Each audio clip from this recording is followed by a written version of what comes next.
दिंडोरी लोकसभेच्या भाजपच्या उमेदवार डॉक्टर भारती पवार यांना प्रचार करताना कांदा उत्पादक शेतकऱ्यांच्या रोषाला सामोरे जावे लागत असताना भाजप पदाधिकारी यांच्याही अंतर्गत नाराजी दूर करण्यात वेळ जात असतानाच आता भाजपा युवा मोर्चाचे आक्रमक जिल्हाध्यक्ष योगेश बर्डे यांनी पवार यांच्यावर गंभीर आरोप करत पदाचा राजीनामा दिला आहे।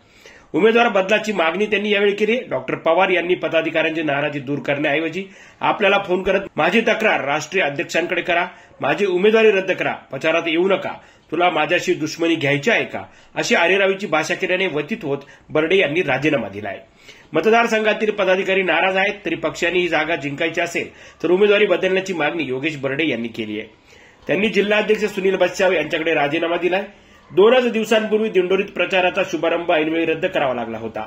गेल्या अनेक दिवसांपासून भाजपमध्ये अंतर्गत नाराजी नाट्य सुरू होते, ती खतखत अखेर बाहेर पडली असून बर्डे यांच्यासोबत जिल्हा उपाध्यक्ष वैभव काळे यांनी राजीनामा दिलाय। नेमकी भारती पवार यांना साध्य काय करायचे आहे हे लक्षात येत नाहीये। काही दिवसांपूर्वीच भारती पवार यांना चांदवड तालुक्यातील काही शेतकरी तसेच स्थानिकांच्या रोषाला सामोरं जावं लागलं होतं। सगळीकडे जर असे चित्र असेल तर भारती पवार यांच्या विजयाची वाट दिवसेंदिवस खडतर होत चालली आहे असं म्हटलं तर वावगं ठरणार नाही। एकीकडे त्यांचे पीए सुद्धा अरेरावीची भाषा करताय, तर दुसरीकडे त्या स्वतःही अरेरावीची भाषा करताना दिसून येत आहे। खुद्द एक जबाबदार पदाधिकारी याबाबत बोललाय, त्यामुळे भारती पवार यांच्या वागण्यात काहीतरी त्रुटी नक्की आहे हे नाकारून चालता येणार नाही। नेमकी माशी कुठे शिंकते याचा शोध भाजपच्या वरिष्ठांना घ्यावा लागेल आणि त्याचा इलाजही करावा लागेल, हेही तितकेच खरे। मात्र भाजपाचे वरिष्ठ नेते आता काय भूमिका घेतात हे येणारा काळच ठरवेल। मात्र तोपर्यंत तरी भारती पवारांच्या प्रचारात अजून काय घडतं हे सध्या तरी गुलदस्त्यात आहे। मात्र भाजपा युवा जिल्हाध्यक्ष योगेश बर्डे यांनी आपली खंत व्यक्त केली आहे। नमस्कार, मी योगेश माधवराव बर्डे, भारतीय जनता पार्टी युवा मोर्चा जिल्हाध्यक्ष तसेच मिळुस्के गावचा उपसरपंच म्हणून काम करतो। कृषी उत्पन्न बाजार समिती दिंडोरी संचालक आणि राज्य ऊस दर नियंत्रण समितीचा सदस्य पण आहे। मी गेली 15 वर्षापासून भारतीय जनता पार्टीचा एकनिष्ठ कार्यकर्ता म्हणून त्या ठिकाणी काम करतो। संघटनेमध्ये सलग 9 वर्ष युवा मोर्चाचा तालुकाध्यक्ष म्हणून काम केलं, विद्यार्थी आघाडीचा म्हणून तालुकाध्यक्ष म्हणून काम केलं आणि गेल्या 1 वर्षापासून आता जिल्हाध्यक्ष म्हणून काम करतो। सन 2019च्या लोकसभेला भारतीय जनता पक्षाने माननीय नामदार डॉक्टर भारतीताई पवार यांना त्या ठिकाणी उमेदवारी दिली आणि सर्व कार्यकर्त्यांमध्ये त्या ठिकाणी आनंदाचं वातावरण निर्माण झालं। सर्व भारतीय जनता पार्टीच्या कार्यकर्त्यांनी त्या ठिकाणी अगदी जोशात तळमळीने काम करून त्यांना त्या ठिकाणी निवडून आणलं आणि त्यांच्या नशिबाने त्यांना पुन्हा साथ दिली। केंद्रीय नेतृत्वानं आमच्या भारतीय जनता पार्टीच्या त्यांना त्या ठिकाणी केंद्रीय मंत्रीपद दिलं आणि हे झाल्यानंतर सगळं साहजिकच सर्व कार्यकर्त्यांच्या पदाधिकाऱ्यांच्या सामान्य लोकांच्या त्या ठिकाणी अपेक्षा वाढल्या की आता आपल्या खासदार त्या ठिकाणी मंत्री झालात, आपली कामं आता त्या ठिकाणी फटाफट त्या ठिकाणी मार्गी लागतील। परंतु ज्यावेळेस सर्वसामान्य लोक त्यांना कॉल करत, आम्ही सुद्धा कॉल करत, तर त्यांचे कॉल नेहमी त्या ठिकाणी कॉल डायव्हर्ट, नेहमी कॉल फॉरवर्डेड आणि ते पीए त्या ठिकाणी सगळे फोन त्या ठिकाणी घ्यायचे आणि त्या पीएनची त्या ठिकाणी अतिशय उर्मट भाषा।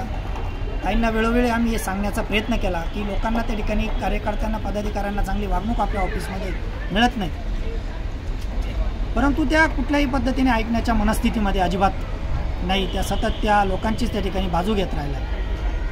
आम्ही अनेक शिष्टमंडळ ताईंकडे घेऊन गेलो, बऱ्याचदा घेऊन गेलो आणि साहजिक अपेक्षा असते की लोकांचं ज्या विभागात ज्या अधिकाऱ्याकडे काम आडलं त्या अधिकाऱ्याला संबंधित लोकप्रतिनिधीने तात्काळ फोन करावा।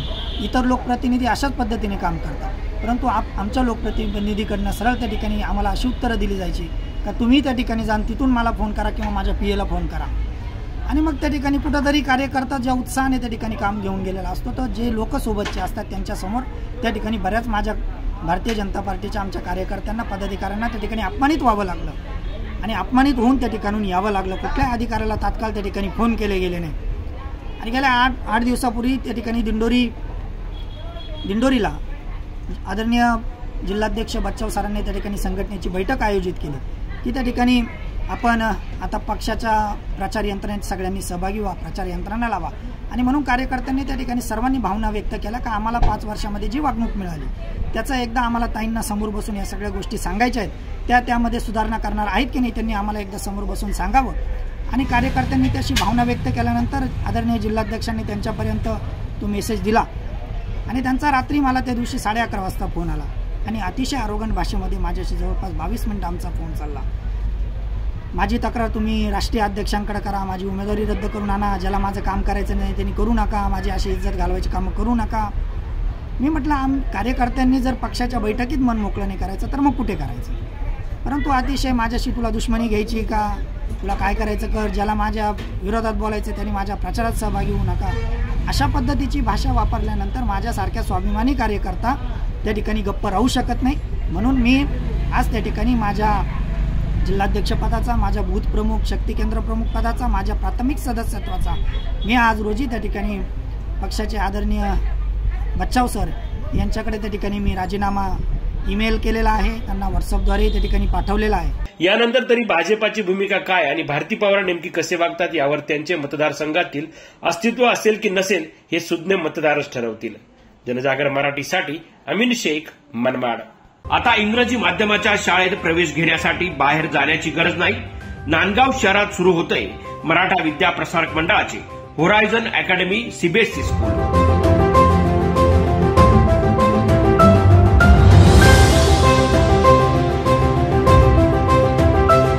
मुलांच्या उज्ज्वल भविष्यासाठी, चांगल्या शिक्षणासाठी आपल्या तालुक्यात सुरू होत आहे होरायझन अकॅडमी सीबीएसई स्कूल. शैक्षणिक वर्ष 2024-25 साठी नर्सरी ते सिनियर केजी प्रवेश सुरू. शाळेची वैशिष्ट्य प्रशस्त इमारत, सीबीएसई पॅटर्न, मुलांकडे वैयक्तिक लक्ष, उच्च शिक्षित शिक्षक आणि विशेष म्हणजे नैसर्गिक वातावरणासह विद्यार्थ्यांसाठी खास बस सेवा उपलब्ध. तेव्हा विचार कसला करताय, आजच आपल्या पाल्याचा प्रवेश निश्चित करा. Myself, Poonam Madi, the principal of Horizon Academy, and our classes starts from preschool, nursery to senior KG, and for primary section, standard 1st to standard 5th. So, parents, our features are good infrastructure, well-trained teacher staff, field trips, activity-based education, bus facility, and many more.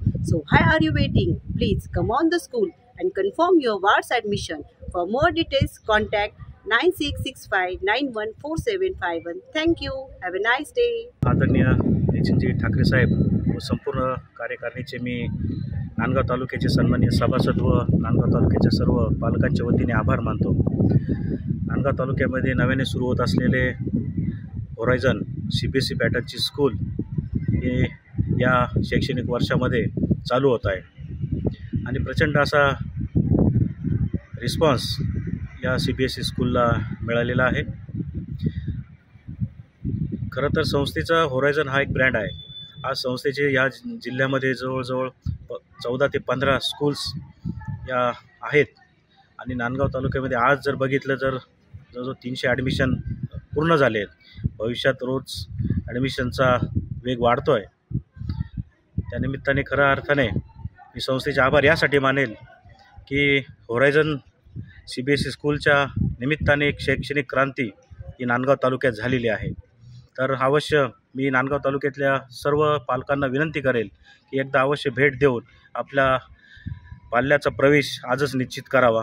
प्रवेशासाठी संपर्क सौ पूनम मडे, प्राचार्य, horizon academy CBSE school. Mobile क्रमांक 966591 4751, 983453 2518.